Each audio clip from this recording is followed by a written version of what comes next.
Hi guys, Tysic Thunder here again, guys. And I just wanted to talk about a few things. I'm in the car.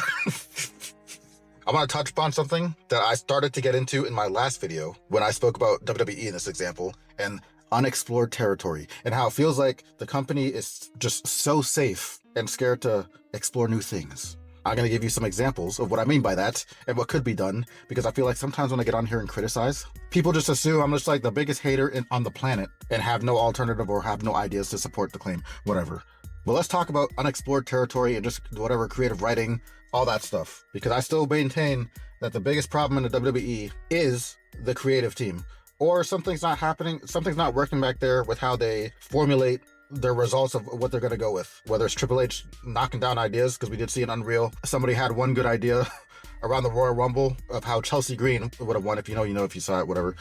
But all that aside, we're going to get into it because it's really not that hard. I maintain this. When you keep in mind, above all else, most people only care about two things as a spectator, and it's storylines and stakes. If you keep those two things in mind and you build around that, a foundation around that, then the rest should come into place. If you're creative and just write the story based on that. And by stakes, it doesn't always have to be a championship. It could be like, and I see this some stuff like this. I think like one-time achievement type things, like trophies. You had the Andre the Giant big ass necklace that they gave Carmelo Hayes, but they don't really further capitalize or bring that up too much or make it feel as important. If they can fix that part, then these kind of things could mean something for other people's careers who may not end up holding like a world title or as many as other people. They'll have other accolades and stuff like this that they can go for. You can make these things important. We could also get into match types. Think about every possibility of a match type that could be a match type that hasn't happened. Like, it seems like, for example, I'll just throw this out here. I love a good Iron Man match, but you barely see those, which is cool, you know, keep it special, whatever. But it's like you can do so many different types of things that would further showcase. But when you got two good wrestlers, I guess maybe that's the problem. Not everybody's on super high level to where you can just have a good Iron Man match. They might expose themselves. But pretend that's not the problem, because I could get into this rant. Let's go into this a second. When it comes to the storyteller people, when it comes to the fans that only care about storytelling and think that wrestling is not a problem, they'll say stuff like, oh, we get bangers all the time, it's not an issue. First of all, you'll say that, and then I noticed a lot of these people, like so many people I've heard say this, on YouTube at least, and then 20 seconds later, oh, this guy sucks, she sucks, fire her, this guy's trash, botch this. Oh, we get bangers all the time, it's not an issue. Like, what? Where are all these bangers coming from? You only like 4 guys. What's really happening, what I'm noticing is people are okay, or I guess WWE fans are okay with a 3-star match if the story is good. But some of these people have you believe that like we just be getting 5-star matches all the time, and it's just that the stories are bad. Okay, no. But anyways, match types. Let's talk about some creative things that we could do to get everybody involved, because another point of contention that I've had thrown at me is whenever I speak about like people not being used properly, the defense or the argument is usually, oh, well, you can't push everybody.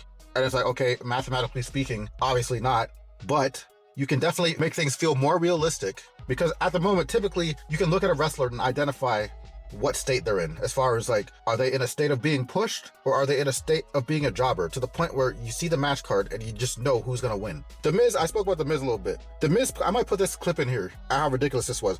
This was in context of the Last Time Is Now tournament that just happened. He's eliminated already. The Miz cut like a super impassioned promo, as if to almost make us look stupid to think that he has no chance at winning the tournament. Not only did he not win the tournament, he didn't even make it through the first round. He lost to Jey Uso. So it's like, you can't be mad at us for not believing in The Miz at this point. First of all, if I'm The Miz, I retire. If I got my money, I don't need to be here anymore, because you're just ruining your legacy, whatever the legacy even is. But anyhow, okay, there's literally a snow bunny just ran past me. I thought it was somebody's like dog for a second. So yes, as I was talking about, you can't push everybody, but you can very well include, like, for example, a lot of these people that were released, most people, like I said, are okay with it because they're of the mindset I spoke about earlier of, if you're not main event scene, I don't care about you, you're a jobber. And then they wonder why they don't like a 3-hour show. If you only like the main eventers and only care about the main eventers, then of course you're not gonna like the whole show start to finish. And there's things that you could do, so you could still be less than main eventer and have a good portion or a good part to play in the show and create entertainment, as we can see. This shouldn't be an argument. But so here's how you could get more people involved. I'll just give one example. People are going to like this because a lot of people have been conditioned to not like this, but you actually create more alignments. You don't have to necessarily do factions, but you get more people, you get more like friend groups going backstage, more apparent friend groups of people who associate with other people, to the point where if like something like a War Games comes up, or not War Game, that might be an extreme example, but to where if a random tag match has to come up due to storyline, the two people that they choose to team together would make sense. And the reason why I say this is because just because you're in a group or you hang around someone doesn't mean you have to necessarily be tag champions, but this also allows you to maintain being a singles person at the same time. And this is what people mainly care about, because as soon as somebody's in a tag team, for example, like Finn Balor and JD McDonough, if you like Finn Balor, I guarantee one of the complaints is, oh, break him up and get him away from the Judgment Day or whatever, they're holding him back. No, that shouldn't be a thing. Like, the fact that he's in Judgment Day shouldn't affect his status or probability of being pushed as a single star, which if we talk about that for a second. Last year, in 2024, I think it was late 2024, news came out. I don't know, maybe it's not credible, maybe they changed their mind in the WWE, but news came out that Finn Balor was due for a push in 2025. 2025 almost over, dog. And Finn Balor still ain't been pushed yet.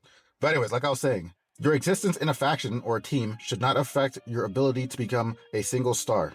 If this is put into practice, then already it's so much easier to involve more people in the show or on the card.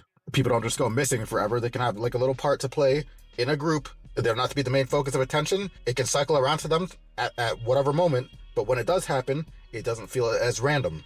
Also, generally speaking, people having group associations usually leads to better storytelling anyway. Because how are you gonna like, even just, well, I'll get into this in a second, but focusing on just one person versus one person, there's not much you can do there a lot of times. You can add so much more to stories if you add more people. That should be easy math. Like, I don't know how people, WWE or fans, don't see this. It's like they care about storytelling so much. It's like after a certain point, it's like literally, if you don't care about the in-ring, if you don't care about the wrestling, literally X out of Raw, you're already on Netflix, watch literally any other drama that doesn't have to confine yourself to the ring if you don't care about that. Then you'll see what real storytelling is, because this is not it a lot of times. Imagine watching like Breaking Bad or The Sopranos or friggin' any other great show, and it's only two people. All the other characters are all the other characters are jobbers. No, you always have great characters here and there. Doesn't necessarily have to be the main character, but you know, a lot of things be happening from a lot of different angles involving a lot of different people. You can have people with a small part that are very important to the plot, but they don't necessarily have all the spotlights. Things like that. I don't know why I have to explain this, but I gotta talk about this because every time I say that I'm an in-ring guy, people look at me like I'm crazy. No, I promise you, you're the one that's more crazy. The ones that go super extreme to the point where they're anti-wrestling. Yo, imagine I'm like watching like any other sport, which is already a taboo word for you probably. It's like, dude, you know, I was watching the NBA and I just couldn't get into it because like LeBron just can't cut a promo, dude. Oh, he's so bad on the mic. I don't care that you can dribble or shoot. Tell me a story on the court. Like, you know how crazy I sound? What the fuck? Also, I want to talk about this real quick, and then I'll jump off here. Another two things I hear people echo up around here in these YouTube streets. The main attraction to wrestling is, wrestling is about larger-than-life characters and storylines and blah, blah, blah. Whatever. That little speech, and I get what they're saying. When I was a kid, I was still an in-ring guy, but I did recognize the aura, before aura was a word or term, of people like The Rock and Austin, so I know what you're talking about. But when you think about it, the last larger-than-life person we've got is probably Roman Reigns. But anyhow, I'll leave you with this because I'm actually curious. Hopefully somebody answers if this falls into your territory. People who were watching before the Attitude Era, for example, were storylines really that good? Not just like a few that you enjoyed, but if you were to recommend like a storyline, specifically a storyline, or just flat out anybody, what is the greatest storyline to you of all time? If people have a favorite, drop it in the comments, especially if you're a storyteller person, then I want to see where your wavelength is at. Main reason why I bring this up is because I can't imagine Hulk Hogan had that many great storylines. Maybe I'm wrong, but Hogan seems so one-dimensional that I can't picture him doing anything other than what he's been doing. No disrespect, obviously, rest in peace, but because when you have that conversation, a dance usually happens where it's like, okay, I'll use Karrion Kross as an example. And it's like, okay, I like Karrion Kross because, you know, I also do like storytelling too. It's just that my ratios aren't as skewed as some of yours seem to be from the other side. And then that's when you'll bring up, when it's your last card to play, like, oh, Karrion wasn't good in the ring. It's like, oh, so you do care. And then it's like, okay, well, answer me this. Is Karrion better or worse than Hulk Hogan in the ring? I rest my case. And then suddenly it becomes, well, oh, Hulk Hogan's told his story in the ring. What, the same story he'd been telling where your attack does no damage suddenly and now I'm hulking up and I come back and I drop a leg drop? Like, what? You can watch the same movie that many times, and then that's great storytelling to you? Like, I don't get it. That's what I'm asking. So yeah, did Hulk Hogan have any great drama storylines, I guess? I don't know how else to word that. And if not, then like, what's your favorite storyline of all time, just in general? Anyways, I'm out. I yapped enough. Toxic Thunder. Just wanted to talk about those few things there. I'm headed to work. I'm out. Here are your winners, Thunder and Asuka.